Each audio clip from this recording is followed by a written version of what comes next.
Nunca pensé que el peor dolor de mi vida vendría de la ausencia de mi propio hijo, de pie, junto al ataúd de mi marido, rodeada de gente que había querido a Roberto durante 30 años. No dejaba de mirar hacia las puertas de la capilla del tanatorio, esperando que Daniel entrara por ellas, esperando que mi niño, mi único hijo, apareciera y me cogiera de la mano como solía hacer durante las tormentas cuando era pequeño. Pero esas puertas nunca se abrieron para él. El director de la funeraria me había preguntado 3 veces si debíamos esperar unos minutos más. A veces el tráfico retrasa a la gente, dijo amablemente, con los ojos llenos de esa compasión que me revolvía el estómago.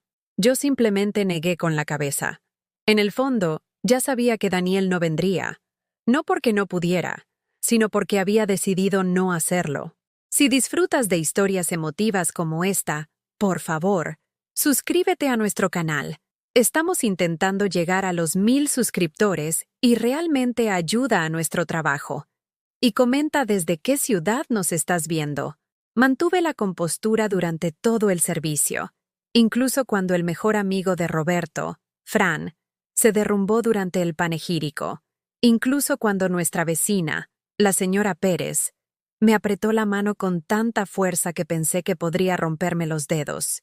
Sonreí cuando la gente compartía recuerdos de los chistes malos de padre de Roberto y su manía de arreglar cosas que no estaban rotas. Di las gracias a todos los que me ofrecieron sus condolencias. Acepté la comida que me traían y sus promesas de «llámame si necesitas algo». Pero por dentro, me ahogaba en un silencio que retumbaba más que cualquier grito. El espacio vacío a mi lado en el primer banco parecía crecer con cada minuto que pasaba. La ausencia de Daniel era tan profunda que se convirtió en una presencia propia, un recordatorio frío y cruel de que el hijo que había criado, cuidado en sus fiebres, animado en sus partidos de fútbol y amado incondicionalmente durante 28 años me había abandonado en mi hora más oscura. La gente susurraba excusas para él. Quizás está atrapado en el trabajo, dijo mi hermana Carolina, aunque ambas sabíamos que Daniel dirigía su propia consultoría y podía irse cuando quisiera.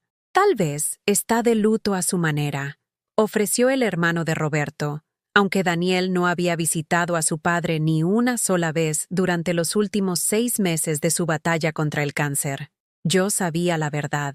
Conocía a mi hijo, aunque ya no lo reconociera. El cambio había comenzado hacía 2 años, cuando Roberto recibió su diagnóstico. Al principio, Daniel parecía preocupado, preguntando sobre las opciones de tratamiento y ofreciéndose a llevar a su padre a las citas médicas. Pero a medida que las facturas médicas crecían y el estado de Roberto empeoraba, algo cambió en el comportamiento de Daniel. Dejó de preguntar por la salud de su padre y empezó a preguntar por las finanzas. Los ahorros de papá para la jubilación deben de estar resintiéndose con todos estos tratamientos, decía durante nuestras llamadas telefónicas semanales, que gradualmente se convirtieron en mensuales, y luego cesaron por completo. Estarás bien económicamente cuando... Nunca terminaba esa frase, pero yo oía lo que no decía. Cuando papá muera. La última conversación que tuve con Daniel fue 3 semanas antes del funeral. Le llamé para decirle que los médicos le habían dado a Roberto 2 semanas de vida, que debería venir a despedirse. La respuesta de Daniel todavía resonaba en mi mente. Estoy muy ocupado con el trabajo ahora mismo, mamá. Quizás el próximo fin de semana. El próximo fin de semana llegó y se fue. Y también el siguiente. Roberto murió un martes por la mañana, mientras yo le sostenía la mano. Daniel no estaba por ninguna parte, de pie en aquella capilla, aceptando el pésame de personas que habían encontrado tiempo para honrar la vida de mi marido. Sentí que algo se resquebrajaba en mi pecho, no mi corazón, que llevaba meses rompiéndose lentamente. Esto era más profundo, más fundamental. Fue el sonido del amor incondicional topándose con sus límites. El momento en que la infinita capacidad de perdón de una madre finalmente se encontró con algo imperdonable. El niño que solía meterse en nuestra cama durante las tormentas, que lloró cuando pisó una mariposa sin querer, que una vez me dijo que yo era su persona favorita en el mundo entero. Ese niño se había ido. En su lugar había un hombre al que apenas reconocía, alguien que podía sopesar el valor de su presencia frente a su conveniencia, y decidir que yo no merecía la pena. Después del servicio, después de que el último invitado se hubiera ido del cementerio, después de haberme quedado sola junto a la tumba reciente más tiempo del debido, conduje a la casa vacía que todavía olía a la colonia de Roberto, y a las flores de «Mejórate», que ahora se marchitaban por todas partes. Fue entonces cuando encontré el primer mensaje en el contestador automático, la voz de Daniel, informal y profesional. «Hola, mamá. Siento haberme perdido el funeral. Una urgencia de trabajo. Bueno, sé que es un mal momento, pero deberíamos hablar pronto del testamento de papá. Sé que te lo dejó todo a ti, pero hablamos de mi herencia antes de que se pusiera enfermo. Pasaré este fin de semana para arreglar las cosas. Mi herencia». Como si el seguro de vida de Roberto y los modestos ahorros que habíamos acumulado durante 30 años de matrimonio fueran simplemente dinero esperando a ser dividido, en lugar de la base de seguridad que Roberto había trabajado toda su vida para ofrecerme. Escuché ese mensaje 3 veces, y cada repetición me confirmaba la brutal realidad de que mi hijo no veía la muerte de su padre como una pérdida que llorar, sino como una oportunidad que aprovechar. El niño que había criado había sido reemplazado por un extraño que podía programar el duelo como una reunión de negocios y reducir el amor a una partida en el reparto de la herencia. Pero lo que Daniel no sabía, lo que no podía saber porque había dejado de escucharme hacía meses, era que el testamento de Roberto contenía algo que él no esperaba, una condición que lo cambiaría todo. Esa noche me senté en el sillón favorito de Roberto, rodeada de tarjetas de pésame de personas que entendían el valor de estar presentes cuando era necesario, y tomé una decisión, no nacida de la ira, aunque estaba enfadada, no por un deseo de venganza, aunque la insensibilidad de Daniel merecía consecuencias. Decidí honrar el último deseo de Roberto, incluso si eso significaba perder a mi hijo para siempre. Porque a veces, el amor significa dejar que la gente se enfrente a la verdad de en quién se ha convertido, incluso cuando esa verdad es más difícil de soportar que su ausencia. 3 días después de enterrar a mi marido, Daniel finalmente apareció, sin flores, sin una disculpa, ni siquiera con la decencia de parecer avergonzado. Llegó a mi puerta con su traje caro, el que Roberto le había ayudado a comprar para su primera reunión importante con un cliente, llevando un maletín de cuero como si estuviera tratando con una extraña. «Mamá», dijo, pasando a mi lado para entrar en el salón sin esperar una invitación. Sus ojos recorrieron inmediatamente el espacio, haciendo inventario de todo lo que Roberto había dejado atrás. El reloj antiguo que nos había regalado su abuelo, los cuadros originales que habíamos coleccionado a lo largo de los años, el juego de comedor de caoba para el que habíamos ahorrado durante 2 años. Observé a mi hijo catalogar mi vida como un tasador, y algo frío se instaló en mi estómago. «He traído café», ofrecí, aferrándome a los rituales de la maternidad a pesar de que se sentían cada vez más huecos. «Del bueno, de esa cafetería del centro que tanto te gustaba». Daniel ya estaba sacando papeles de su maletín. «No puedo quedarme mucho, mamá.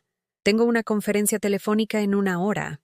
Desplegó documentos sobre la mesa de lectura de Roberto, la misma mesa donde mi marido me había escrito notas de amor en nuestros aniversarios, donde había ayudado a Daniel con los deberes innumerables noches en las que los deberes importaban más que el dinero. «Estas son copias del testamento de papá y de las pólizas de seguros», continuó Daniel, con el tono profesional que usaba con sus clientes. «He hecho que mi abogado lo revise todo. Hay algunas discrepancias que debemos abordar». Discrepancias. Como si el amor pudiera ser auditado como una declaración de la renta. Me senté frente a él, estudiando el rostro que una vez me fue tan familiar. Daniel tenía la mandíbula fuerte de Roberto y mis ojos verdes, pero ahora había algo frío detrás de esos ojos, algo calculador que no estaba allí cuando era el niño que me traía dientes de león y los llamaba flores. «Daniel», dije en voz baja, «acabamos de enterrar a tu padre. ¿No crees que deberíamos...» «Mamá, sé que esto es difícil, pero esperar no lo hará más fácil». Sacó un rotulador amarillo y empezó a marcar secciones del texto. Papá me prometió que, cuando llegara el momento, recibiría mi parte justa, la mitad de todo, incluida la casa. La mitad de todo, incluida la casa donde lo había criado, donde Roberto y yo habíamos construido 30 años de recuerdos, donde se suponía que debía pasar los años que me quedaran rodeada de los ecos de una historia de amor truncada por el cáncer, pero nunca por elección. Tu padre nunca me dijo nada sobre... Quizás no quería disgustarte mientras estaba enfermo, interrumpió Daniel, sin levantar la vista de sus papeles. Pero lo hablamos el año pasado. Entendía que ahora tengo mis propias obligaciones financieras. La consultoría tiene gastos fijos, y Sara ha estado mirando casas en barrios mejores. Sara, su novia de 8 meses, una agente inmobiliaria que vestía ropa de marca y hablaba de propiedades de inversión como otra gente habla del tiempo. La había visto 2 veces, ambas brevemente, y en ambas ocasiones sentí que estaba evaluando el valor de mercado de mi casa en lugar de conocer a la familia de su novio. Quería asegurarse de que yo estuviera bien atendido, continuó Daniel, pero también reconocía que estoy construyendo mi propio futuro. Esta herencia no es solo dinero, mamá. Es la base para la vida que estoy tratando de crear. La vida que estaba tratando de crear. Como si la vida que Roberto y yo habíamos creado juntos fuera de alguna manera menos valiosa, menos digna de protección y preservación. Vi a mi hijo reducir el legado de su padre a números en una hoja de cálculo, y recordé el día en que Daniel nos llamó llorando porque su novia de la universidad lo había dejado. Roberto condujo 4 horas para traerlo a casa el fin de semana, y pasamos 3 días preparándole sus comidas favoritas y escuchándole procesar su desamor. Cuando finalmente volvió a sonreír, nos abrazó a los dos y dijo, «No sé qué haría sin vosotros». Ahora lo estaba descubriendo. «Solo el seguro de vida vale 800.000 euros», decía Daniel, pasando el dedo por una columna de cifras. «Más los planes de pensiones de papá, los ahorros. Esta casa vale al menos 400.000 en el mercado actual. Estamos hablando de dinero de verdad, mamá. Dinero de verdad». Como si el amor que Roberto había puesto en ganar cada euro no fuera real. Como si las noches que había trabajado horas extra para pagar la universidad de Daniel no fueran reales.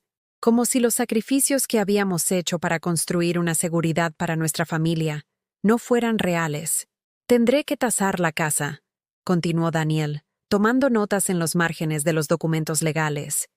«Y probablemente deberíamos ponerla en el mercado bastante rápido. El mercado inmobiliario está fuerte ahora mismo, pero eso podría cambiar. Ponerla en el mercado». Estaba hablando de vender mi hogar, el lugar donde Daniel había dado sus primeros pasos, donde habíamos celebrado cada mañana de Navidad, donde Roberto me había pedido matrimonio 31 años atrás en la cocina, entre tortitas quemadas y café soluble. «Daniel», dije, con la voz apenas un susurro, «este es mi hogar». Finalmente levantó la vista de sus papeles, y por un momento creí ver un destello del niño que había criado. Pero pasó rápidamente, reemplazado por la expresión impaciente de un hombre que no tenía tiempo para sentimentalismos. «Sé que tiene valor sentimental, mamá, pero no necesitas una casa de 4 dormitorios. Hay residencias de mayores muy bonitas con mantenimiento incluido. Actividades, gente de tu edad. Probablemente serías más feliz. Gente de mi edad». Como si a los 56 años ya me hubieran relegado a una sala de espera para la muerte. Como si mi vida estuviera terminando en lugar de simplemente cambiando de dirección. «Sara encontró algunos sitios geniales por internet», añadió Daniel, sacando su móvil para enseñarme anuncios que ya había buscado. «Mira este. Tiene piscina, biblioteca, eventos sociales programados. Mucho más práctico que mantener esta casa tan grande tú sola. Práctico». Daniel se había convertido en alguien que medía todo por la practicidad, que no podía ver la diferencia entre una casa y un hogar, entre un activo y un santuario. Miré las fotos en su teléfono. Apartamentos estériles con paredes beige y moqueta industrial. Espacios comunes diseñados para personas que habían renunciado a la idea de que la vida todavía podía deparar sorpresas, alegría y esa profunda satisfacción que proviene de despertar en un lugar que alberga tu historia. No estoy lista para mudarme, dije simplemente. La mandíbula de Daniel se tensó, la misma expresión que ponía de adolescente cuando no se salía con la suya. Mamá, sé realista. No puedes permitirte el mantenimiento de este lugar sin los ingresos de papá. Solo el IBI y los gastos de comunidad suman varios miles de euros al año. El seguro, los suministros, las reparaciones. No tiene sentido financiero. Sentido financiero. Todo en el mundo de Daniel tenía que tener sentido financiero, como si el amor, el confort y el sentimiento de pertenencia fueran lujos que pudieran calcularse en un balance final. Podría conseguir un trabajo a tiempo parcial, sugerí, aunque las palabras sonaban extrañas en mi boca. No había trabajado fuera de casa en 25 años. Me había dedicado a crear el tipo de entorno estable y enriquecedor que le había permitido a Roberto construir su carrera y a Daniel perseguir sus sueños sin preocupaciones. Daniel se rió, y no fue un sonido amable. Mamá, tienes 56 años y no tienes experiencia laboral reciente. ¿Quién te va a contratar para algo que pague lo suficiente como para mantener este estilo de vida? La crueldad casual de sus palabras me golpeó como un puñetazo. Este era mi hijo, el niño por el que había sacrificado mi propia carrera, desestimando mi valía como si todos esos años de trabajo no remunerado, cocinar, limpiar, llevarlo en coche, ayudar con los deberes, cuidar de él cuando estaba enfermo, ir a los eventos del colegio, el apoyo emocional, no hubieran sido más que elaborados pasatiempos que no me habían preparado para el mundo real del empleo. Pensé en todas las veces que había defendido a Daniel ante Roberto cuando sus notas bajaban o cuando tomaba malas decisiones. Solo está encontrándose a sí mismo, decía yo. Ya madurará. Roberto asentía y firmaba otro cheque para la matrícula, otro pago del coche, otra entrada para un piso que Daniel no podía permitirse por sí solo. Estábamos tan orgullosos cuando su negocio finalmente despegó, cuando empezó a ganar dinero de verdad y pudo independizarse. Pensamos que habíamos criado a un hijo que recordaría de dónde venía, que honraría los sacrificios que habían hecho posible su éxito. En cambio, aparentemente habíamos criado a alguien que veía nuestra inversión en su futuro como una deuda que no tenía que pagar, que podía calcular su herencia hasta el último céntimo, pero no podía calcular el valor de presentarse en el funeral de su padre. Daniel estaba guardando sus papeles, mirando su reloj con la impaciencia de quien ha completado una tarea desagradable pero necesaria. Haré que mi abogado prepare la documentación, dijo, cerrando de golpe su maletín. Probablemente podamos tenerlo todo zanjado en un mes. Todo zanjado. 30 años de matrimonio, una vida de amor, recuerdos que no podían ser cuantificados ni divididos, todo reducido a papeleo que podía zanjarse en un mes. Pasé la semana siguiente intentando encontrar a mi hijo en algún lugar dentro del extraño que había invadido mi salón con hojas de cálculo y exigencias. Quizás si pudiera recordarle quiénes solíamos ser, quién solía ser él, podría traer de vuelta al niño que una vez prometió cuidarme cuando fuera vieja. Lo llamé todos los días. La mayoría de las veces saltaba directamente el buzón de voz. Cuando contestaba, nuestras conversaciones parecían transacciones comerciales. Breves, eficientes, desprovistas de cualquier cosa que se pareciera al afecto. Daniel, cariño, estaba pensando que quizás podríamos cenar este fin de semana, dije durante uno de estos intercambios vacíos. Podría hacer tu estofado de ternera favorito, ese con las zanahorias que tanto te gustaban. Hubo una pausa, el sonido de un teclado de fondo. No puedo, mamá. Sara y yo tenemos planes. Estamos mirando propiedades. Propiedades. Siempre propiedades. Inversiones. Oportunidades financieras. Nunca hogares. Nunca lugares donde se pudieran crear recuerdos. ¿Y el próximo fin de semana? Insistí, odiando la desesperación que oía en mi propia voz. Mira, mamá, estoy muy ocupado ahora mismo. El negocio se está expandiendo, y esta situación de la herencia tiene que resolverse rápidamente. ¿Podemos centrarnos en tener el papeleo listo? La situación de la herencia. En eso me había convertido para mi propio son. Una situación que resolver. 2 semanas después del funeral de Roberto, Daniel llegó para lo que llamó la visita a la casa. trayendo a Sara con él por primera vez desde la muerte de Roberto. Ella arrasó mi casa como un huracán con tacones de diseñador, midiendo habitaciones con su teléfono y sacando fotos de todo. A la cocina le vendría bien una reforma, le anunció a Daniel, como si yo no estuviera allí mismo. Pero la estructura es buena. Suelo de madera original. Buena luz natural. Probablemente podríamos conseguir el precio que pedimos. Quizás más si lo preparamos bien. Podríamos. Como si ella tuviera algún derecho sobre el hogar que Roberto y yo habíamos construido juntos. La observé examinar mi vajilla de boda como si estuviera tasando mercancía en una venta de patrimonio. Eran los platos que mi madre me había regalado. Platos que habían servido cenas de Nochebuena, tartas de cumpleaños e innumerables comidas corrientes que habían constituido la esencia de nuestra vida familiar. Esto está bastante anticuado, dijo Sara, sosteniendo una de las copas de cristal de mi abuela a la luz. Probablemente deberíamos donar la mayor parte. Ya nadie quiere estas cosas pesadas y pasadas de moda. Ya nadie quiere esto. Estaba hablando de las piezas tangibles de mi historia, los objetos que me conectaban con las mujeres que me precedieron, como si fueran trastos sin valor en lugar de preciosos vínculos con mi pasado. Daniela asentía a todo lo que ella decía, añadiendo ocasionalmente sus propias observaciones sobre maximizar el atractivo de mercado y reducir los apegos emocionales que pudieran interferir en el proceso de venta. Reducir los apegos emocionales. Mi hijo estaba hablando de mi vida, mis recuerdos, mi conexión con el único hogar que había conocido durante décadas, como si el amor fuera un defecto de carácter que necesitaba ser corregido. ¿Y esto?, preguntó Sara, señalando el piano en la esquina, el piano de media cola que Roberto me había regalado por sorpresa para nuestro 20º aniversario. Lo había tocado cada tarde durante 10 años, llenando nuestra casa con una música que había sido la banda sonora de la adolescencia de Daniel. «Mamá ya no toca mucho», dijo Daniel con desdén. «Solo ocupa espacio». Lo miré en estado de shock. Apenas las Navidades pasadas, me había pedido que tocara Noche de Paz, mientras él y Roberto cantaban, sus voces armonizando de la manera en que lo habían hecho desde que Daniel era lo suficientemente pequeño como para sentarse en el regazo de Roberto durante nuestras sesiones de música por la tarde. «Toco todos los días», dije en voz baja.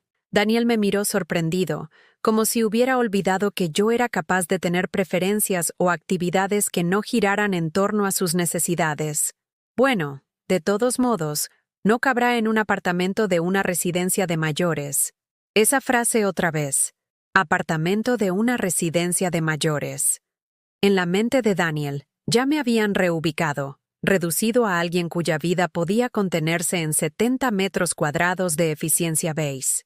Sara estaba ahora en el dormitorio principal, abriendo armarios y cajones con la invasión casual de alguien que nunca aprendió que los espacios privados de otras personas merecen respeto. «La mayoría de esta ropa tendrá que irse», gritó. El espacio de los armarios en estas casas antiguas es realmente inadecuado para los estándares actuales. Estaba examinando la ropa de Roberto, trajes que todavía olían a su colonia, camisas que no había sido capaz de tocar desde que murió. Sus manos se movían entre sus cosas con la eficiencia desapegada de alguien que clasifica inventario, y sentí que algo se rompía dentro de mi pecho. «Por favor, no toques eso», dije, mi voz apenas un susurro. Sara levantó la vista con leve irritación. «María, sé que esto es emotivo, pero tendrás que lidiar con estas cosas tarde o temprano. Podemos organizar una recogida para donaciones si eso lo hace más fácil». Una recogida para donaciones.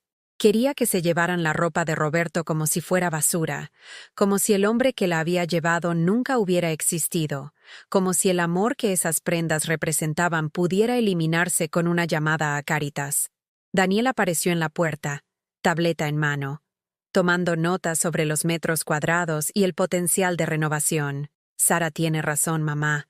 No puedes guardarlo todo. No es sano aferrarse a cosas que solo te ponen triste. Cosas. Las pertenencias de mi marido eran cosas.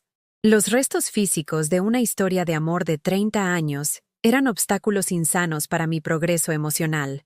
No son solo cosas», dije, mi voz más fuerte ahora, surgiendo de algún lugar profundo que había olvidado que existía. Es la ropa de tu padre, la camisa azul que llevó a tu graduación de la universidad, la corbata que le regalé por el Día del Padre, la chaqueta que llevó cuando te acompañó al altar en la boda de tu amiga, porque su padre no pudo estar allí. El rostro de Daniel parpadeó con algo que podría haber sido reconocimiento, pero pasó rápidamente. «Mamá, estás siendo demasiado emocional. Papá se ha ido. Guardar su ropa no lo va a traer de vuelta». Siendo demasiado emocional, como si la capacidad de sentir profundamente fuera un defecto en lugar de un don, como si la capacidad de amar más allá de la razón fuera algo de lo que avergonzarse en lugar de atesorar. «Quizás deberíamos tomar un descanso», sugerí, desesperada por detener el desmantelamiento sistemático de todo lo que hacía de mi casa un hogar. «Todo esto está pasando muy rápido». Sara y Daniel intercambiaron una mirada, del tipo que se cruza entre conspiradores, personas que comparten un entendimiento que excluye a todos los demás en la habitación. «Mamá», dijo Daniel con el tono paciente que la gente usa con los niños o los parientes mayores que no entienden conceptos simples, «retrasar esto no lo va a hacer más fácil. El mercado está bien ahora mismo. Necesitamos actuar mientras podamos maximizar el retorno de la inversión». Retorno de la inversión. En eso se había convertido la vida de Roberto en los cálculos de Daniel, una inversión que necesitaba ser liquidada para obtener el máximo retorno. Esa tarde, después de que se fueran con promesas de estar en contacto pronto sobre los próximos pasos, me senté en mi cocina vacía e intenté entender cómo el niño que había criado podía haberse convertido en alguien capaz de una crueldad tan casual. Este era el niño que había llorado cuando nuestro perro murió, que había insistido en un funeral y una placa en el jardín. Este era el adolescente que me había escrito una tarjeta del Día de la Madre, diciendo que yo era su heroína y su mejor amiga. En algún punto del camino, esa capacidad de ternura había sido reemplazada por algo frío y calculador. En algún lugar de su viaje a la edad adulta, Daniel había aprendido a ver a las personas como recursos que gestionar en lugar de relaciones que apreciar. Me encontré recordando el día que trajo a su primera novia a casa para cenar. Estaba tan nervioso, se cambió de ropa 3 veces, y me hizo una docena de preguntas sobre qué cocinar. «Quiero que le caigas bien, mamá», había dicho. «Tu opinión me importa». Ahora su novia estaba catalogando mis posesiones como un buitre rebuscando en la carroña, y Daniel la estaba ayudando. El teléfono sonó sobre las 9. El nombre de Daniel apareció en la pantalla y, por un momento, mi corazón se llenó de esperanza de que quizás llamaba para disculparse, para reconocer que hoy había sido un día duro para mí, para recordar que se suponía que debía quererme. «Mamá, se me olvidó mencionarlo. Sara cree que deberíamos tasar la casa profesionalmente de inmediato. Conoce a alguien que puede hacerlo esta semana. Además, vamos a necesitar que empieces a revisar los papeles personales de papá. Podría haber activos adicionales que no hemos contabilizado. Activos adicionales. Incluso los papeles privados de Roberto, las cartas que me había escrito, el diario que había llevado durante su enfermedad, las fotos que había guardado de nuestros primeros años juntos. Todo ello estaba siendo reducido a potenciales activos adicionales.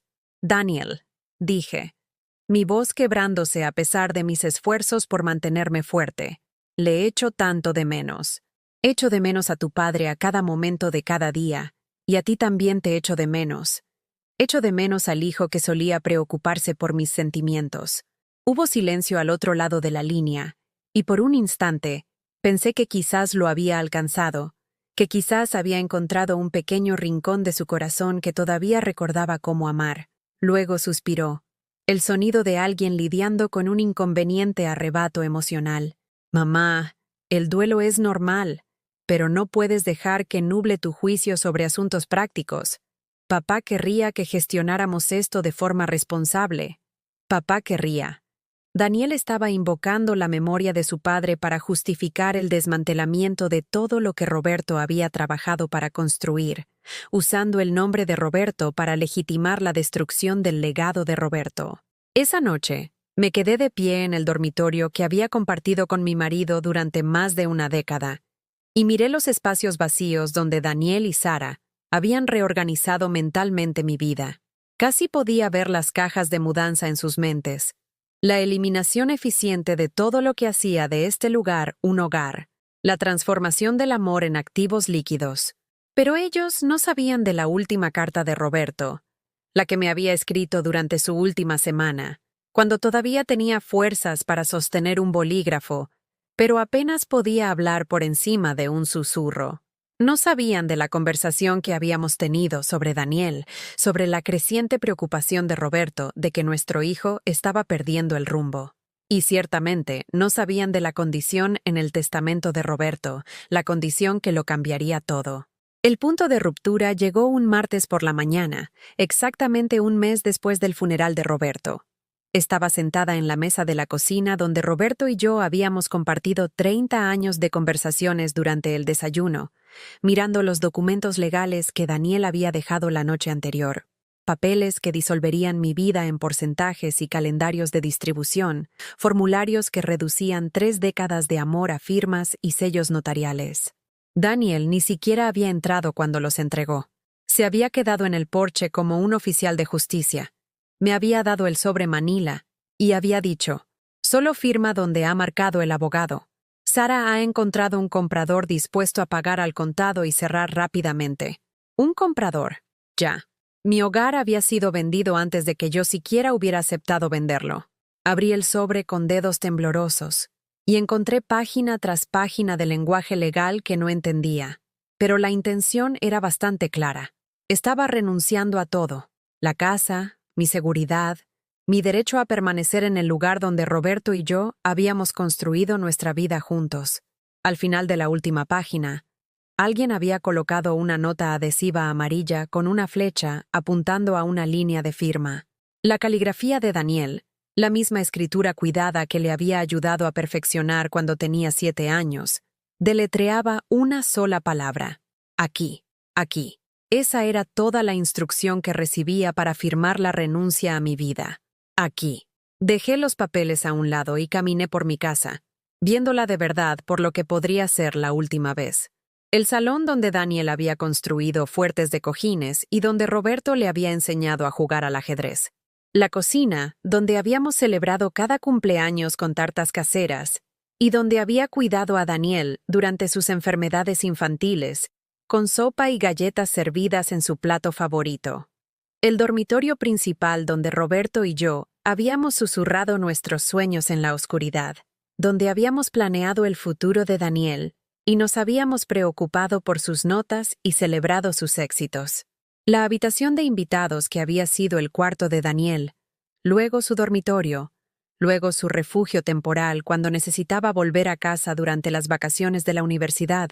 Cada habitación albergaba fantasmas de la familia que habíamos sido, ecos del amor que habíamos compartido antes de que la muerte y la codicia nos destrozaran. Me encontré en la antigua habitación de Daniel, de pie frente a la cómoda donde una vez guardé sus fotos de bebé, sus premios escolares, las tarjetas del Día del Padre que había hecho en primaria con cartulina y purpurina. Sara tenía razón. Había guardado demasiadas cosas, demasiados recuerdos de un niño que ya no existía. Sobre la cómoda estaba el único objeto que Daniel había solicitado específicamente durante su visita de inventario, una pequeña caja de madera que Roberto le había hecho cuando tenía 12 años. Daniel la había usado para guardar sus cromos de fútbol, su paga, los pequeños tesoros que parecen importantes en el corazón de un niño. Cogí la caja, sintiendo su peso familiar, recordando a Roberto trabajando en ella en el garaje, lijando cada esquina hasta dejarla suave, aplicando capa tras capa de barniz protector. Tiene que durar, había dicho. Los niños no cuidan mucho sus tesoros. Dentro, encontré cosas que Daniel aparentemente había olvidado cuando se llevó la caja, algunos cromos que se le habían pasado, la entrada del primer cine al que Roberto lo había llevado, una foto de los 3 en la graduación del instituto de Daniel. Parecíamos tan felices en esa foto, tan inconscientes de que la felicidad podía ser temporal, de que el amor podía tener condiciones, de que las familias podían romperse no por una tragedia, sino por simple egoísmo. En el fondo de la caja, encontré algo que me dejó sin aliento. Una carta con la letra adolescente de Daniel, dirigida a mi yo futuro. La había escrito durante su último año de bachillerato. Un trabajo para la clase de lengua sobre metas, valores y la persona en la que esperaba convertirse. Desdoblé el papel con dedos cuidadosos, y la voz de Daniel, con 17 años, me habló a través del tiempo. Querido Daniel del futuro, espero que recuerdes lo que importa. Espero que recuerdes que mamá y papá lo sacrificaron todo por ti, y que la familia es más importante que el dinero. Espero que tengas éxito, pero no tanto como para que olvides de dónde vienes. Espero que cuides de mamá y papá cuando se hagan mayores, como ellos te cuidaron a ti cuando eras joven. Espero que recuerdes que el amor es lo único que realmente perdura. El amor es lo único que realmente perdura. Leí esas palabras 3 veces, las lágrimas empañando mi visión mientras sostenía la prueba de que mi hijo una vez había entendido lo que de verdad importaba. En algún lugar dentro del extraño calculador que estaba desmantelando mi vida, se encontraba el niño que había escrito estas palabras, que había entendido que la familia era sagrada, que el amor era precioso, que cuidarnos los unos a los otros era el propósito de todo lo demás.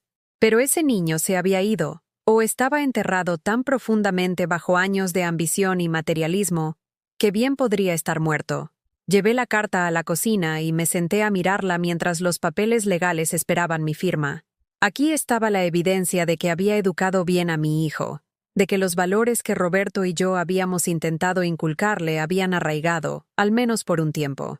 En algún punto del camino, Daniel había olvidado su propia sabiduría, había cambiado su integridad por el éxito, había perdido su alma en la búsqueda de la seguridad financiera. El teléfono sonó sobre el mediodía. La voz de Daniel, enérgica y profesional. Mamá, ¿has firmado ya los papeles? Los compradores quieren cerrar la semana que viene. La semana que viene. 7 días para empaquetar 30 años de recuerdos y encontrar otro lugar donde vivir. Daniel, dije, mi voz apenas un susurro. Encontré algo en tu antigua habitación. Una carta que te escribiste a ti mismo en el instituto. ¿Qué carta? Sonaba distraído, probablemente haciendo varias cosas a la vez, revisando otros negocios mientras esperaba a que yo firmara la venta de mi casa. Escribiste sobre cuidar de tus padres cuando se hicieran mayores, sobre recordar que la familia es más importante que el dinero. Hubo una pausa. El sonido del tecleo se detuvo. Por un momento, pensé que quizás lo había alcanzado, que quizás el niño que había escrito esas palabras todavía estaba vivo en algún lugar dentro del hombre que me estaba destruyendo. Mamá, eso fue en el instituto. Tenía 17 años. La gente cambia. Las prioridades cambian. No puedo vivir mi vida basándome en una redacción idealista que escribí de adolescente. La gente cambia. Las prioridades cambian. Como si la capacidad de amar y la lealtad fueran cosas infantiles que se superan. Como si la sabiduría fuera aprender a valorar el dinero por encima de la familia, como si crecer significara convertirse en alguien que puede traicionar a las personas que más te quieren. Solo pensé que, mira, no tengo tiempo para esto ahora mismo. Sara le va a enseñar la propiedad a otro posible comprador esta tarde, y necesito saber si vas a cooperar o si tenemos que buscar otras opciones. Otras opciones. La amenaza era sutil pero clara. Firma voluntariamente, o te verás obligada a firmar por la vía legal. Colgué el teléfono y me senté en el silencio de mi cocina, rodeada por la ausencia de todo lo que una vez había hecho que mi vida se sintiera completa. Roberto se había ido. Daniel se había ido. No muerto, pero perdido para mí de maneras que se sentían peor que la muerte. El niño que había criado, la familia que había construido, el futuro que había planeado. Todo se había desvanecido como el humo, dejándome sola con papeles legales y el ultimátum de un extraño. Esa tarde, hice algo que no había hecho desde el diagnóstico de Roberto. Fui al cementerio. Me senté junto a su tumba y se lo conté todo. Sobre la frialdad de Daniel, sobre los papeles que esperaban mi firma, sobre la carta que había encontrado que demostraba que nuestro hijo una vez fue la persona que creíamos que era. No sé qué hacer. Le susurré a la lápida de mármol que llevaba el nombre de Roberto y las fechas que enmarcaban nuestra vida juntos. No sé cómo luchar contra alguien que se suponía que debía quererme. El viento susurró entre los árboles, y por un momento, casi pude oír la voz de Roberto recordándome algo que había olvidado. No palabras exactamente, sino un sentimiento, un recuerdo de la fuerza que una vez poseí. Recordé la conversación que tuvimos durante su última semana, cuando estaba demasiado débil para levantarse de la cama, pero lo suficientemente alerta como para preocuparse por mi futuro. Me había hecho prometer algo. Me hizo jurar que no dejaría que nadie, ni siquiera Daniel, me convenciera de que era impotente. «Eres más fuerte de lo que crees», había susurrado, su mano apenas capaz de apretar la mía. «Y no estás sola. Me he asegurado de eso. Me he asegurado de eso». Sentada junto a la tumba de Roberto, recordé el sobre que me había dado durante esos últimos días, el que me había hecho prometer no abrir hasta que realmente lo necesitara.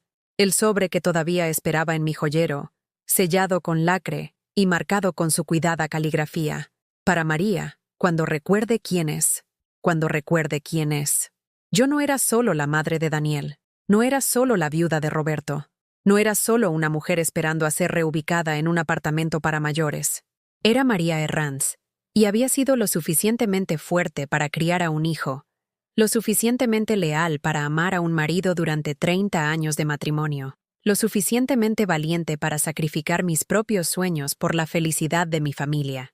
Quizás era hora de recordar lo que esa fuerza podía hacer cuando ya no se gastaba en personas que no la merecían. Esa tarde, me senté en la mesa de mi cocina con 2 juegos de papeles frente a mí. A la izquierda, los documentos legales de Daniel esperando mi firma.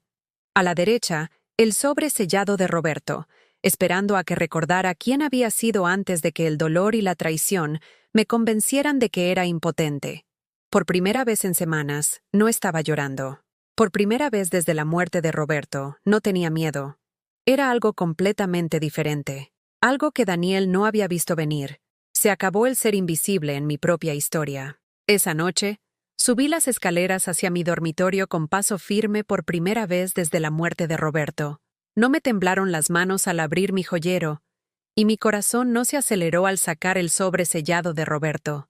El sello de lacre llevaba la impresión de su anillo de bodas, y verlo fue como recibir un último regalo del hombre que me había amado lo suficiente como para prepararse para este momento. Rompí el sello con cuidado, con reverencia, y desdoblé las páginas cubiertas con la familiar caligrafía de Roberto, la misma escritura pulcra con la que me había escrito notas de amor durante 30 años, con la que había firmado tarjetas de cumpleaños, regalos de aniversario y los papeles de la hipoteca de esta casa que habíamos convertido en nuestro hogar. «Mi queridísima María», comenzaba la carta, «si estás leyendo esto, es que yo ya no estoy, y te estás enfrentando a algo que requiere la fuerza que sé que tienes, pero que quizás hayas olvidado. Te he observado estos últimos meses mientras empeoraba. Te he visto dudar de ti misma. Te he visto aceptar un trato de Daniel que la mujer con la que me casé nunca habría tolerado. Así que te escribo para recordarte quién eres». Me acomodé en el sillón de lectura de Roberto, aquel donde había pasado innumerables tardes resolviendo crucigramas y leyendo novelas de misterio, y continué leyendo palabras que sentí como si él me las estuviera diciendo directamente al corazón. «Eres la mujer que tuvo 2 trabajos para ayudar a pagar mi carrera de derecho, que nunca se quejó cuando tenía que estudiar en lugar de salir.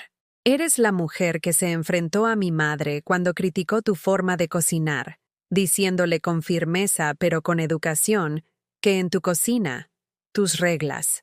Eres la mujer que fue al colegio de Daniel y exigió que investigaran cuando le estaban acosando, que no se fue hasta que prometieron tomar medidas». Recordé ese día. Daniel había estado llegando a casa con la ropa rota y moratones misteriosos, demasiado avergonzado para contarnos lo que estaba pasando. Cuando finalmente le saqué la verdad, entré en el despacho de aquel director como una leona protegiendo a su cachorro. No acepté un no por respuesta. No me intimidaron sus excusas burocráticas. No me fui hasta que prometieron acciones reales para proteger a mi hijo. ¿A dónde se había ido esa mujer? ¿Cuándo había empezado a aceptar comportamientos inaceptables en lugar de exigir algo mejor? Sé que Daniela ha estado diferente estos últimos años, continuaba la carta de Roberto, y sé que te has culpado, preguntándote qué hicimos mal. Pero la verdad es que algunas personas cambian cuando prueban el éxito, y no siempre para mejor. Eso no significa que fracasáramos como padres. Significa que Daniel fracasó como hijo. Daniel fracasó como hijo. Roberto había escrito esas palabras con tal claridad, con tal ausencia de culpa, que me golpearon como una revelación. Todo este tiempo, había estado asumiendo que la crueldad de Daniel era de alguna manera culpa mía, que no había sabido enseñarle correctamente, que su falta de compasión reflejaba alguna deficiencia en mi maternidad. Pero Roberto tenía razón. Habíamos criado a Daniel con amor, con valores, con ejemplos de bondad, lealtad y de poner a la familia primero. El hombre en el que se había convertido no era nuestro fracaso, era su elección. Hay algo más que necesitas saber, continuaba la carta. Algo que no te he contado porque no quería agobiarte mientras todavía luchaba contra esta enfermedad.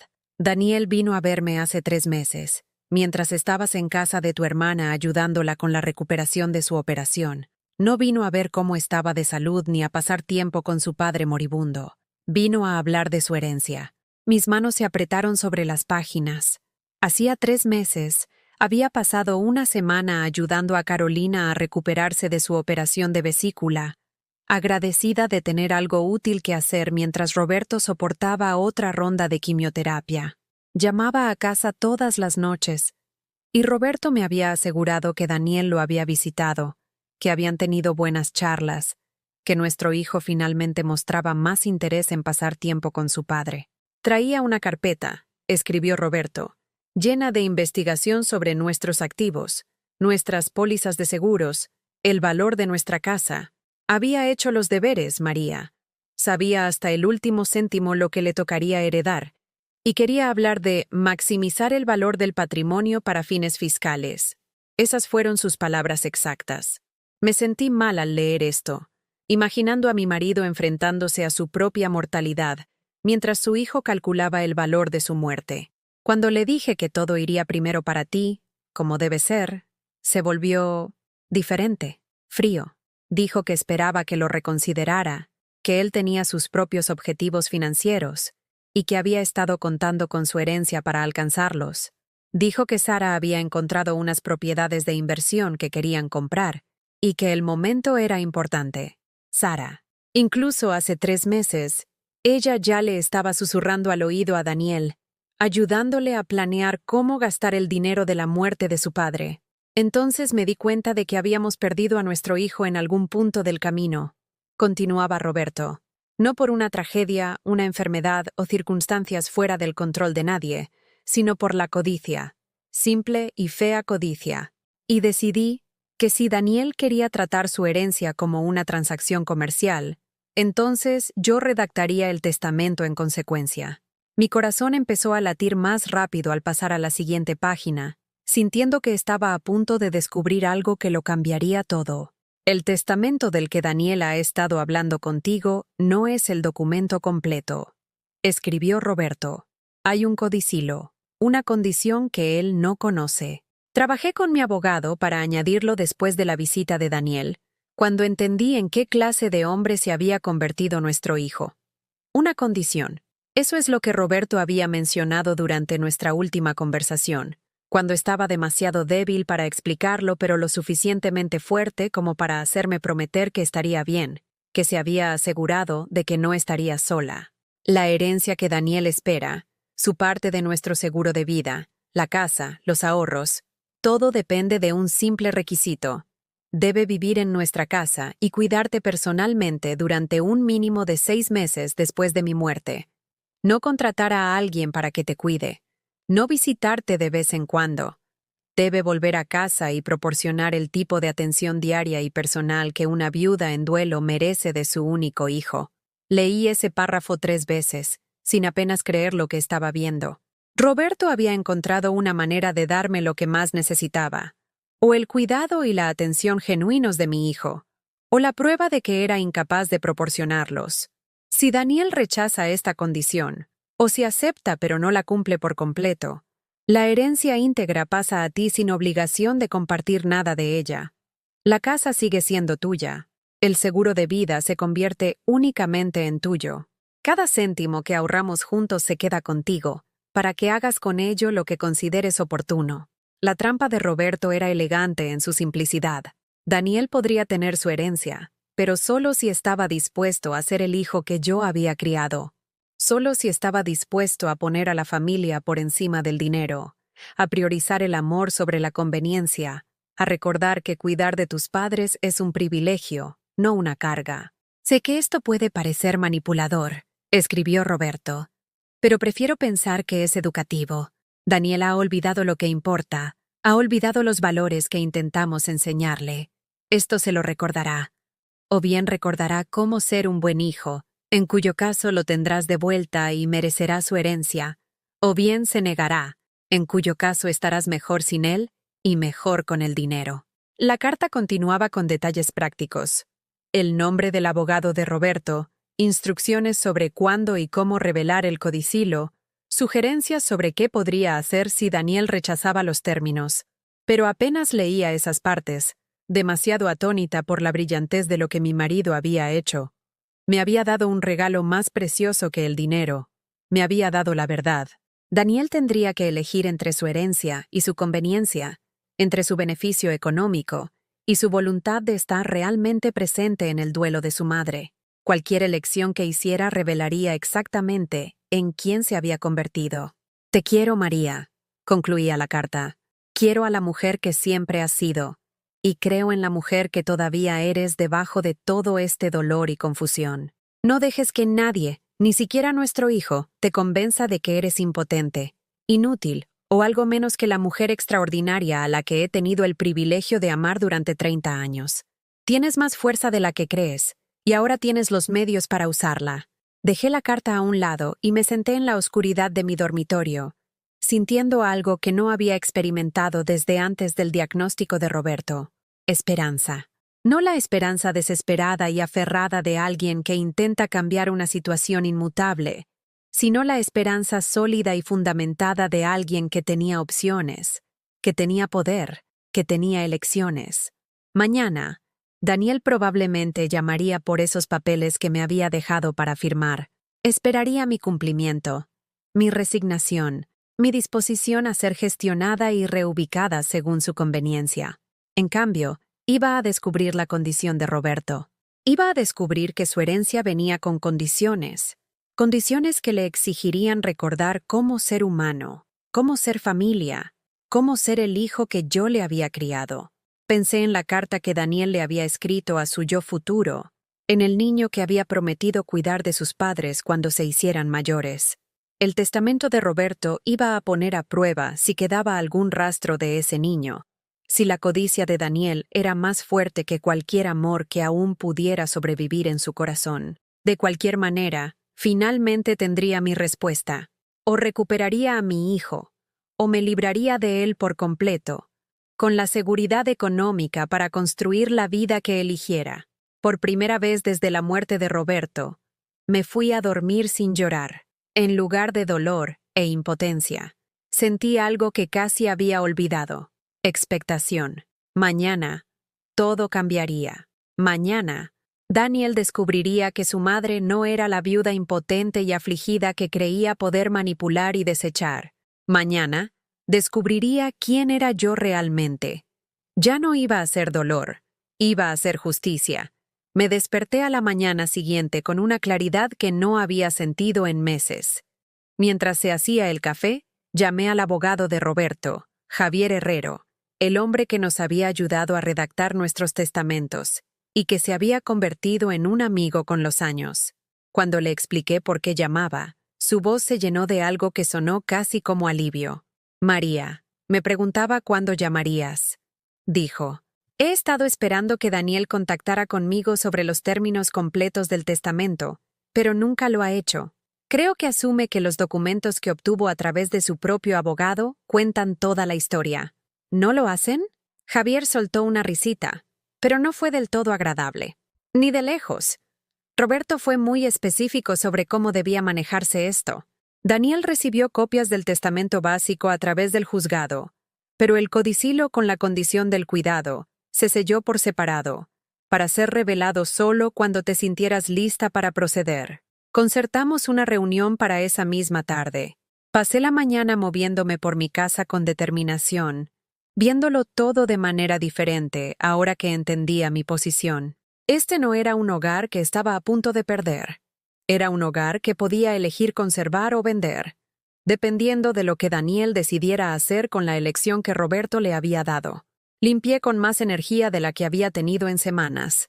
No la limpieza desesperada de alguien que intenta prepararse para visitantes no deseados, sino la limpieza satisfecha de alguien que cuida algo que le pertenece. Regué las plantas que Roberto me había regalado a lo largo de los años, plantas que había estado descuidando porque había asumido que tendría que abandonarlas pronto de todos modos. En el huerto, recogí tomates que finalmente estaban madurando, pensando en cómo Roberto los había plantado durante su última primavera, cuando todavía estaba lo suficientemente fuerte como para cavar en la tierra, pero tan débil que tenía que descansar entre surcos. Había estado planeando una cosecha que no viviría para ver, pero de alguna manera había sabido que yo estaría aquí para recoger los frutos de su trabajo. El teléfono sonó sobre las 11, el nombre de Daniel en el identificador de llamadas, pero esta vez no sentí la punzada familiar de esperanza y decepción. Esta vez sentí algo completamente diferente. Hola, Daniel. Mamá, te llamé ayer por esos papeles. ¿Los has firmado ya? Su voz tenía el mismo tono impaciente que había desarrollado en las últimas semanas, el tono de alguien que esperaba un cumplimiento inmediato de sus demandas. Todavía no, dije con calma. ¿Cuál es el problema? Te lo dije. Los compradores quieren cerrar la semana que viene. He estado pensando en lo que dijiste, en cómo tus prioridades han cambiado desde el instituto. Mantuve mi voz neutra, conversacional, sin dar ninguna pista de lo que ahora sabía. Me hizo darme cuenta de que las mías también podrían estar cambiando. Hubo una pausa. ¿Qué quieres decir?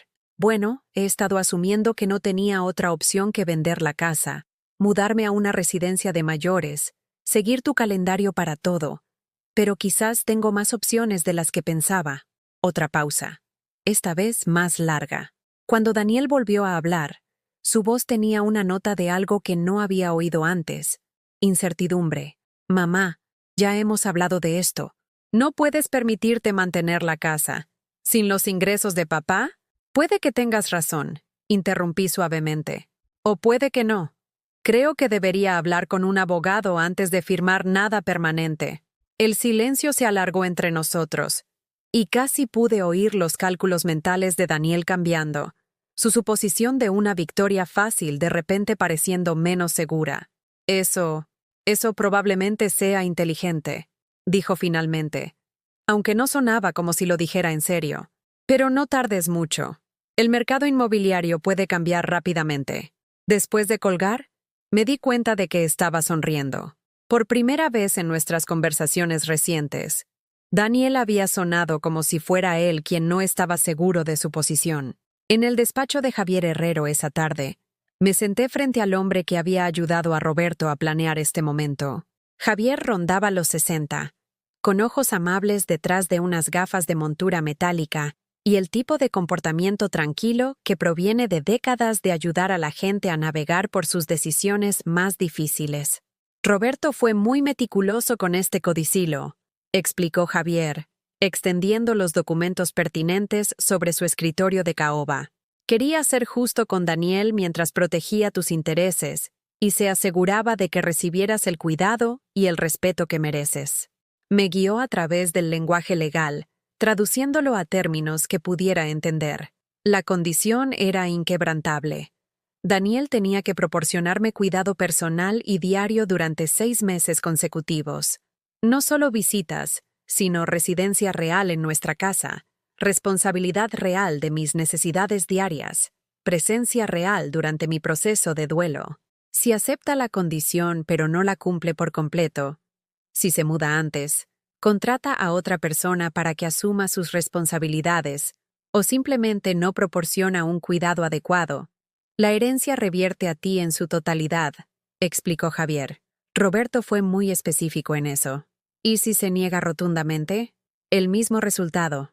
Todo pasa a ti inmediatamente, sin ninguna obligación adicional de compartir nada de ello. Javier se reclinó en su silla, estudiando mi rostro con la atención de alguien que se había pasado la carrera leyendo a personas en crisis. María, tengo que preguntar, ¿qué resultado esperas obtener? Era una pregunta justa, y una sobre la que había estado reflexionando desde que leí la carta de Roberto. Quería que Daniel aceptara la condición y volviera a ser el hijo que había criado. O quería que se negara, revelando su verdadero carácter y liberándome de cualquier obligación futura hacia alguien que claramente no valoraba nuestra relación. Quiero la verdad, dije finalmente. Quiero saber de forma definitiva si el niño que crié todavía existe en algún lugar dentro del hombre en el que Daniel se ha convertido, o si ese niño realmente se ha ido para siempre. Javier asintió con aprobación. Roberto dijo que te sentirías así. Sabía que preferirías una respuesta honesta a una falsa esperanza. Pasamos la siguiente hora discutiendo los aspectos prácticos de revelarle el codicilo a Daniel. Javier lo llamaría esa misma tarde. Concertaría una reunión para el día siguiente y le presentaría los términos en su despacho, conmigo presente. Esto no era algo que pudiera manejarse por teléfono o a través de intermediarios. Daniel necesitaba ver los documentos legales, entender la naturaleza vinculante de la condición y tomar su decisión con pleno conocimiento de las consecuencias. Una cosa más, dijo Javier mientras me preparaba para irme. Roberto dejó instrucciones específicas sobre cuánto tiempo debería tener Daniel para tomar su decisión. 24 horas. Consideró que la reacción inmediata de una persona sería más honesta que una respuesta que tuviera tiempo de calcular y manipular. 24 horas para elegir entre el dinero fácil y el trabajo duro, entre heredar una fortuna y ganársela a través del servicio, entre tratar a su madre como un obstáculo y tratarla como familia. Conduje a casa sintiendo que veía mi barrio, mi calle, mi casa con nuevos ojos. Cada detalle parecía más nítido, más vivo, como si hubiera estado viviendo en una nebulosa durante semanas y finalmente pudiera ver con claridad el jardín donde Roberto le había enseñado a Daniel a chutar el balón, el camino de entrada donde le enseñé a Daniel a montar en bicicleta, el porche delantero donde nos sentábamos en familia en las noches de verano, hablando de todo y de nada mientras Daniel atrapaba luciérnagas en botes de cristal. O Daniel elegiría recordar lo que significaban esos lugares, lo que significaba la familia, cómo se suponía que debía ser el amor, o elegiría el dinero por encima de los recuerdos, la conveniencia por encima de la conexión, el egoísmo por encima del sacrificio. Esa noche, me preparé la cena con más esmero del que había mostrado por nada en semanas. Puse la mesa con la vajilla buena. Encendí velas. Abrí una botella de vino que Roberto y yo habíamos estado guardando para una ocasión especial. Si esto no era especial, este momento en el que reclamaba mi poder y me preparaba para descubrir la verdad sobre mi hijo, entonces nada lo era. Mientras comía, pensé en las diferentes formas en que podría desarrollarse la reunión de mañana. Daniel podría quedarse de piedra, dándose cuenta por primera vez de que sus acciones tenían consecuencias. Podría enfadarse, sintiéndose atrapado por condiciones que no esperaba. Podría ser calculador, intentando encontrar resquicios legales o alternativas que le dieran lo que quería sin exigirle lo que debía. Y este era el resultado que apenas me atrevía a esperar, podría recordar al niño que solía ser, al adolescente que había escrito sobre la importancia de la familia, al hijo que una vez había prometido cuidar de sus padres cuando se hicieran mayores. Pasara lo que pasara, finalmente sabría quién era realmente Daniel. Y, lo que es más importante, finalmente recordaría quién era yo. No una viuda impotente esperando a ser gestionada, sino una mujer con opciones, con fuerza, con los medios para determinar su propio futuro. El teléfono sonó sobre las 8. La voz de Javier era profesional pero cálida. He hablado con Daniel, dijo. Ha aceptado reunirse mañana a las 10. No le di ningún detalle, solo le dije que había aspectos adicionales del testamento de su padre que debían ser discutidos. Sonaba curioso. ¿Curioso? Esa era una forma de decirlo. ¿Cómo reaccionó al tener que reunirse en persona? Intentó insistir en que todo podía manejarse por teléfono, pero me mantuve firme en que la reunión era necesaria. No le hizo gracia tener que reorganizar su agenda, pero aceptó. Por supuesto que no le hizo gracia la molestia. Daniel se había acostumbrado a que todo se organizara para su conveniencia, a que sus necesidades y su agenda tuvieran prioridad sobre las de los demás. Mañana, aprendería que algunas cosas importantes, cosas que cambian la vida, requerían su presencia, su atención, su voluntad de presentarse, fuera conveniente o no. Después de colgar, recorrí mi casa una vez más, no con la urgencia desesperada de quien se despide, sino con la tranquila satisfacción de quien entendía, por fin, que este era mi hogar hasta que yo decidiera lo contrario. Mañana, Daniel se enfrentaría a la misma elección a la que se enfrentó Roberto cuando escribió el codicilo, la misma elección a la que todo adulto se enfrenta finalmente: hacer lo que es fácil o lo que es correcto, priorizarse a sí mismo o a su familia, honrar los valores que le habían enseñado o abandonarlos por beneficio personal. Lo que Daniel eligiera revelaría todo lo que yo necesitaba saber sobre el hombre en el que se había convertido mi hijo. Y eligiera lo que eligiera, yo estaría preparada. Llegué al despacho de Javier 15 minutos antes, queriendo estar sentada y serena cuando Daniel entrara.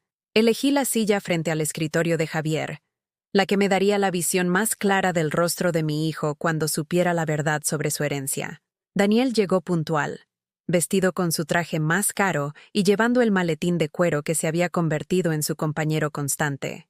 Me dio un beso protocolario en la mejilla, el tipo de saludo que se da a los parientes lejanos en las reuniones familiares obligatorias, y luego se sentó en la silla a mi lado con el aire confiado de alguien que esperaba que esta reunión fuera una formalidad.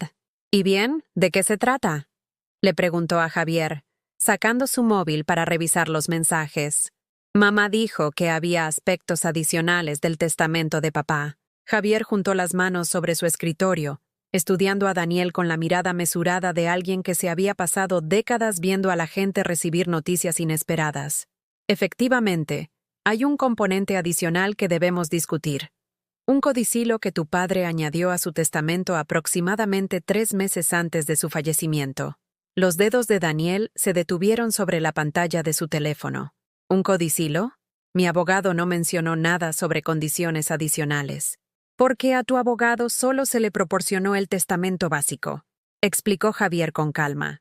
El codicilo se selló por separado, con instrucciones de que se revelara solo cuando tu madre se sintiera lista para proceder con sus términos. Observé el rostro de Daniel mientras las implicaciones comenzaban a registrarse. Su expresión de confianza vaciló, reemplazada por algo más cauteloso, más alerta. Dejó su teléfono boca abajo sobre la mesa y le prestó a Javier toda su atención por primera vez desde que llegó. ¿Qué tipo de condiciones? Javier abrió una carpeta y sacó varios documentos, extendiéndolos sobre su escritorio para que Daniel pudiera ver los sellos oficiales, las firmas legales, la autoridad inconfundible de los instrumentos legales debidamente ejecutados.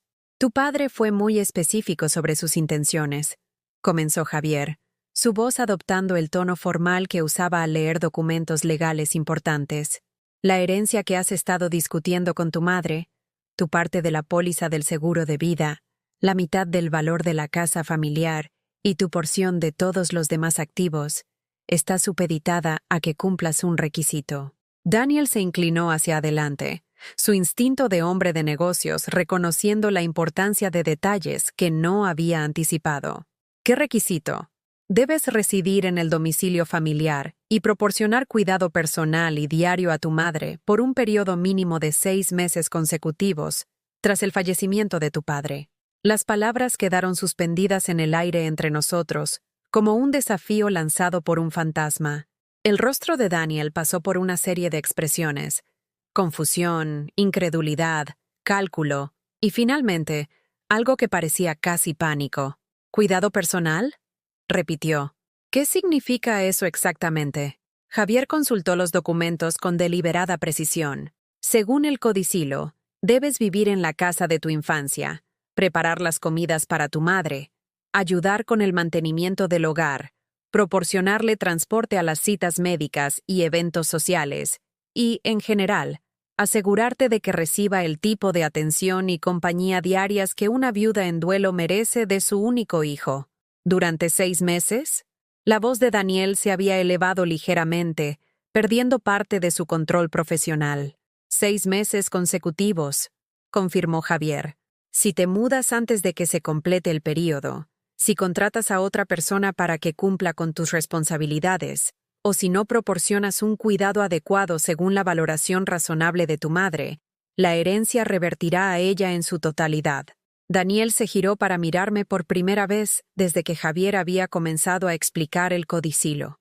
Le sostuve la mirada con firmeza, dejándole ver que no era la viuda confusa y manejable con la que había estado tratando durante el último mes. Era la mujer que lo había criado, que había luchado por él cuando lo acosaban, que había sacrificado sus propias ambiciones para asegurar su éxito, y que recordaba cómo era la fortaleza. «Mamá», dijo, su voz con una nota que no pude identificar del todo. «¿Sabías de esto?» «Me enteré ayer», respondí honestamente. «Tu padre me dejó una carta explicando sus razones». La mandíbula de Daniel se tensó. «¿Y estás de acuerdo con esta manipulación?» La palabra manipulación encendió algo dentro de mí, y sentí a la mujer sobre la que Roberto había escrito, la que se había enfrentado a los matones y había exigido justicia, salir a la superficie. ¿Es manipulación?, pregunté en voz baja. ¿O es una oportunidad para que recuerdes lo que significa la familia? Daniel se levantó bruscamente, caminando hacia la ventana que daba al centro de la ciudad, donde dirigía sus negocios, donde había construido su exitosa consultora, donde aparentemente había aprendido a valorar las transacciones por encima de las relaciones. «Esto es una locura», dijo, hablando a la ventana en lugar de a nosotros. «Tengo un negocio que dirigir. Tengo una vida, responsabilidades, compromisos con clientes. No puedo simplemente dejarlo todo y volver a casa como si fuera un recién licenciado en paro». La voz de Javier se mantuvo profesionalmente neutral. «Tu padre anticipó esa preocupación.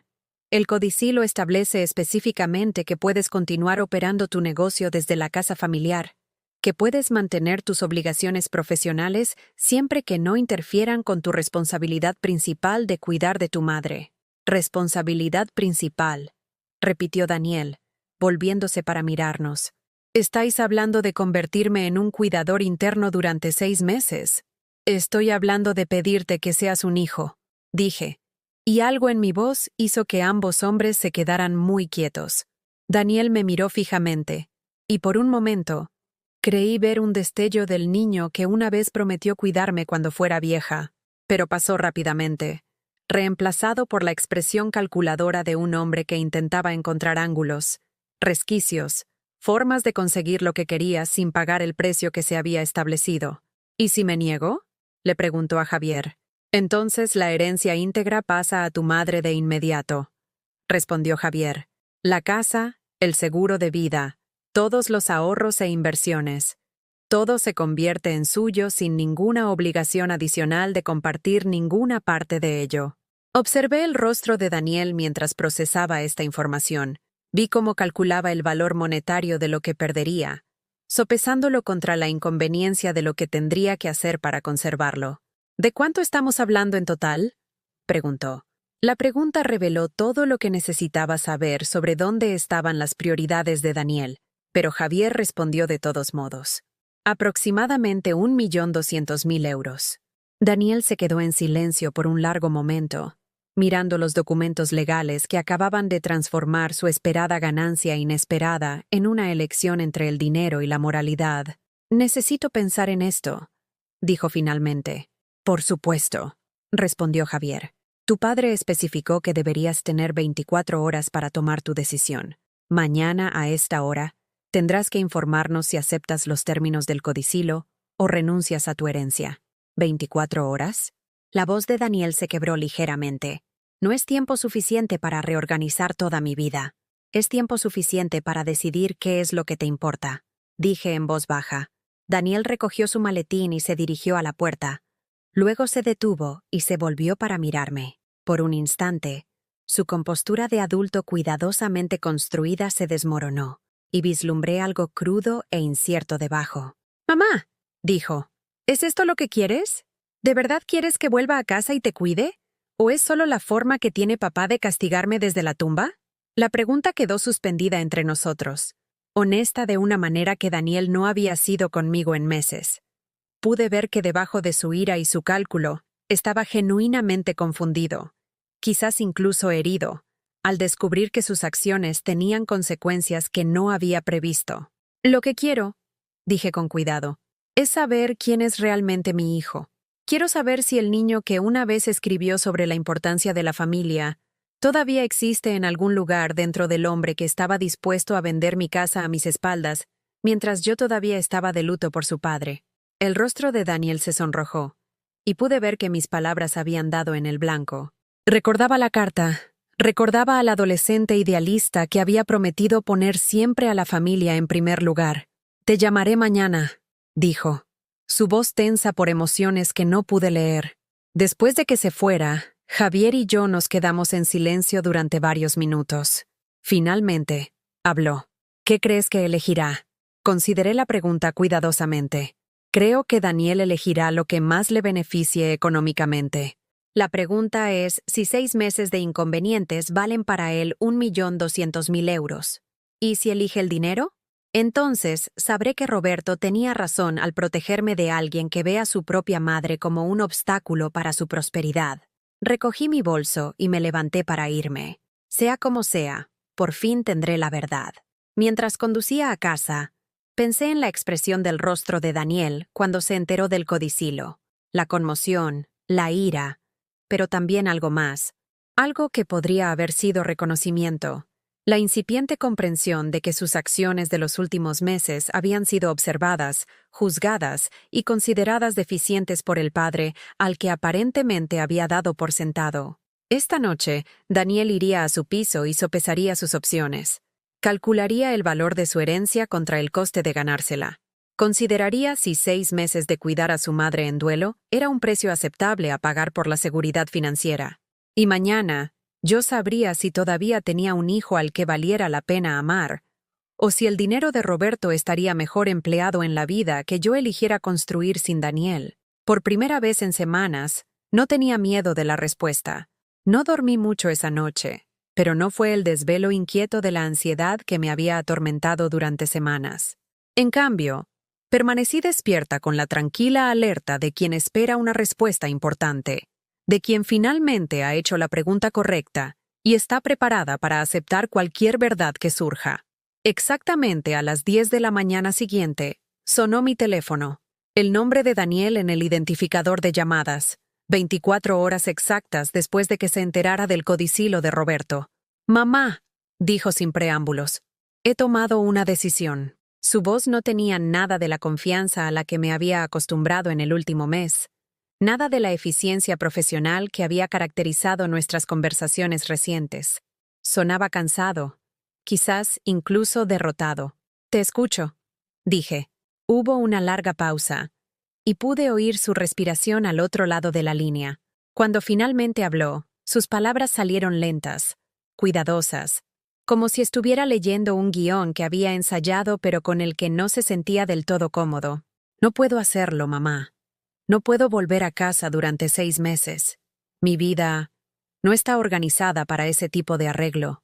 Sara y yo tenemos planes, compromisos de trabajo, un futuro que estamos construyendo. 6 meses es demasiado tiempo, un trastorno demasiado grande para todo por lo que he trabajado». Cerré los ojos y sentí que algo se asentaba dentro de mi pecho. No exactamente decepción, porque me había preparado para esta respuesta, sino una especie de tristeza final y definitiva. El niño que había criado se había ido de verdad, reemplazado por completo por este extraño que podía calcular el valor del duelo de su madre hasta el último céntimo y considerarlo una motivación insuficiente para molestarse. «Entiendo», dije en voz baja. «¿De verdad?» La voz de Daniel tenía una nota que podría haber sido desesperación. «Mamá, tienes que entenderlo. No es que no te quiera. Se trata de ser práctico, de ser realista sobre lo que es posible en esta etapa de mi vida. Ser práctico». La misma frase que había usado para justificar la venta de mi casa, mi traslado a una residencia de mayores, el desmantelamiento de todo lo que Roberto y yo habíamos construido juntos. Daniel había convertido la practicidad en un arma que usaba contra cualquiera cuyas necesidades entraran en conflicto con su conveniencia. Daniel, dije, ¿recuerdas lo que escribiste en esa carta a tu yo futuro cuando tenías 17 años? Otra pausa. Mamá, eso fue... Escribiste que esperabas recordar lo que importa. Esperabas cuidar de tus padres cuando se hicieran mayores, como ellos te cuidaron a ti cuando eras joven. Escribiste que el amor es lo único que realmente perdura. El silencio se alargó entre nosotros, y casi pude oírle luchar con el peso de sus propias palabras, de sus propias promesas rotas a sí mismo. La gente cambia, mamá, dijo finalmente, pero a su voz le faltaba convicción. Sí, asentí, lo hace. Y ahora sé en quién te has convertido tú. Daniel se aclaró la garganta, y cuando volvió a hablar, su tono había vuelto a la eficiencia profesional con la que se sentía más cómodo. Entonces, ¿qué pasa ahora? Con la herencia, quiero decir. Ahora Javier te llamará para confirmar tu decisión oficialmente, y la herencia se convertirá en mía por completo, expliqué. Toda como Roberto dispuso si tomabas esta decisión. ¿Y estás de acuerdo con eso? ¿Estás de acuerdo con que papá básicamente me desherede? La pregunta revelaba mucho sobre cómo veía Daniel la situación, no como una elección que él estaba tomando, sino como algo que se le estaba haciendo a él, un castigo injusto en lugar de la consecuencia natural de sus propias decisiones.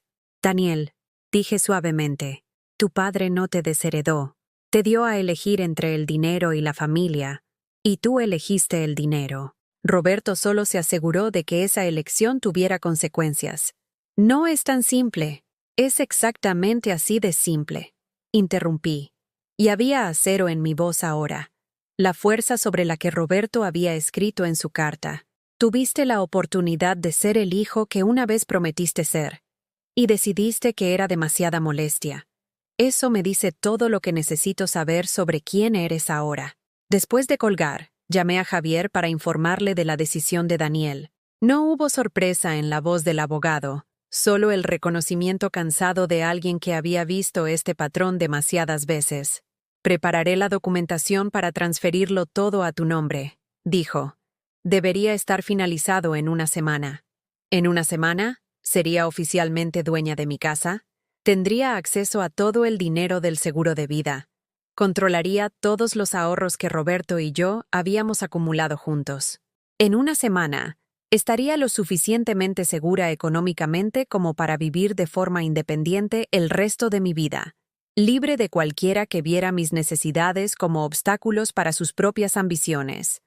Pero, lo que es más importante, estaría libre de la agotadora esperanza de que Daniel pudiera recordar cómo quererme. Esa tarde, hice algo que no había hecho desde antes de la enfermedad de Roberto. Planifiqué mi futuro.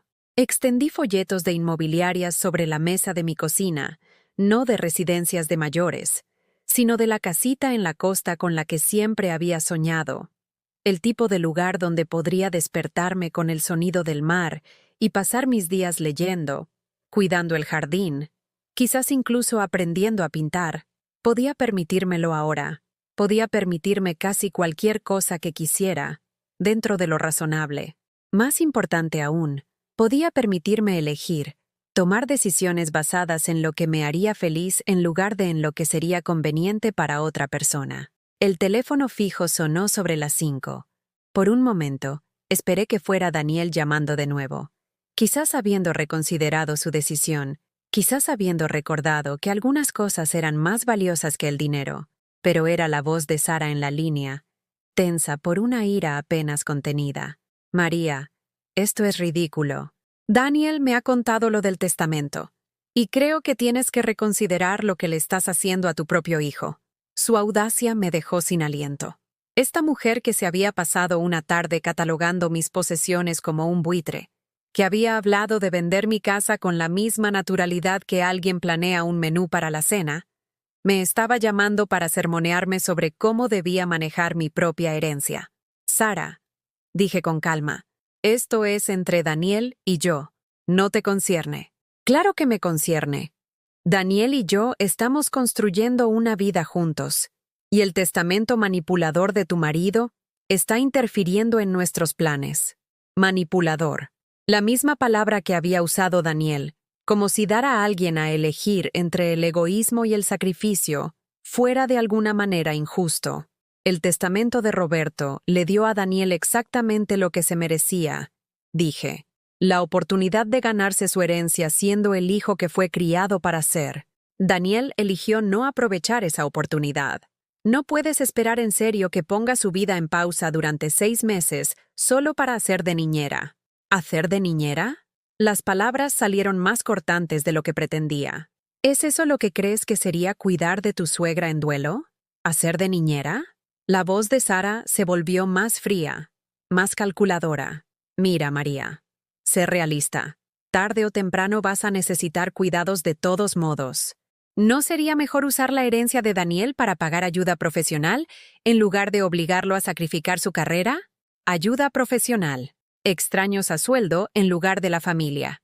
Sara estaba sugiriendo que el amor podía subcontratarse, que el vínculo entre madre e hijo valía menos que cualquier oportunidad de negocio que Daniel pudiera perder durante 6 meses de estar realmente presente para su familia. Sara, dije en voz baja. Daniel tomó su decisión. Ahora ambos tendréis que vivir con las consecuencias. Después de colgar, me senté en mi cocina y me maravillé de la claridad que había surgido de semanas de confusión y dolor. El codicilo de Roberto no solo había protegido mi seguridad financiera, sino que había revelado la verdad sobre las personas en mi vida, obligándolas a mostrarme exactamente quiénes eran cuando sus intereses chocaban con sus obligaciones. Daniel era alguien que podía calcular el valor monetario del amor de su madre y encontrarlo insuficiente. Sara era alguien que veía las relaciones familiares como transacciones comerciales.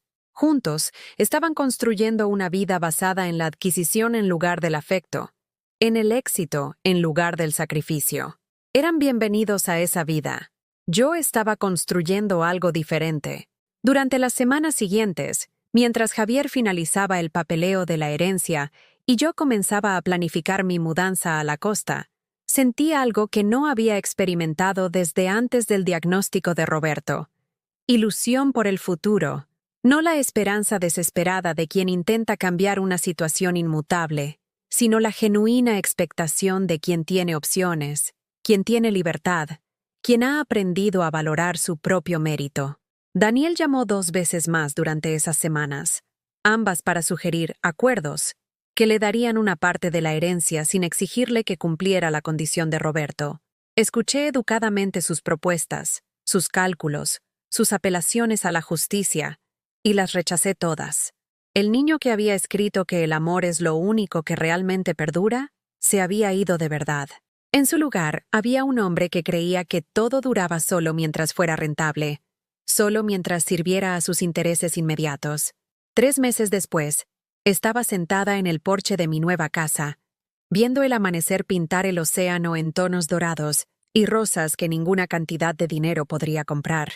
La casa era pequeña pero perfecta, con un jardín donde estaba aprendiendo a cultivar hierbas aromáticas y hortalizas, con vecinos que pasaban a tomar un café y charlar, con habitaciones llenas solo de las cosas que elegí conservar porque me traían alegría. Pensaba en Roberto a menudo, agradecida por el regalo que me había dado.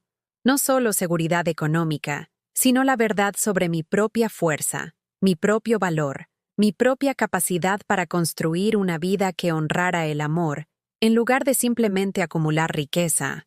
A veces también pensaba en Daniel. Me preguntaba si alguna vez recordaba al niño que solía ser, si alguna vez se arrepentía de haber elegido el dinero por encima de la familia. Pero sobre todo, me sentía agradecida de que Roberto hubiera forzado esa elección a salir a la luz, que hubiera hecho imposible que yo desperdiciara más años esperando que Daniel pudiera recordar cómo quererme.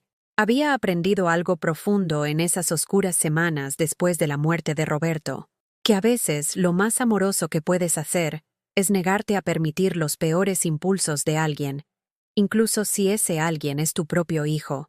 A veces el amor significa hacer que las personas rindan cuentas por sus elecciones, incluso cuando esas elecciones te rompen el corazón. En mi nueva vida junto al mar, rodeada de una belleza que había elegido y una paz que me había ganado, entendí finalmente lo que Roberto había estado tratando de decirme en su carta. Era más fuerte de lo que creía, valía más de lo que los cálculos de Daniel habían sugerido, y era capaz de construir algo hermoso de las cenizas de la traición y la decepción. Había perdido un hijo, pero me había encontrado a mí misma, y en la tranquila satisfacción de ese intercambio, descubrí que hay ciertos tipos de libertad que valen cualquier precio. Puede que el amor sea lo único que realmente perdura, pero a veces aprender a quererte a ti misma es la lección más importante de todas.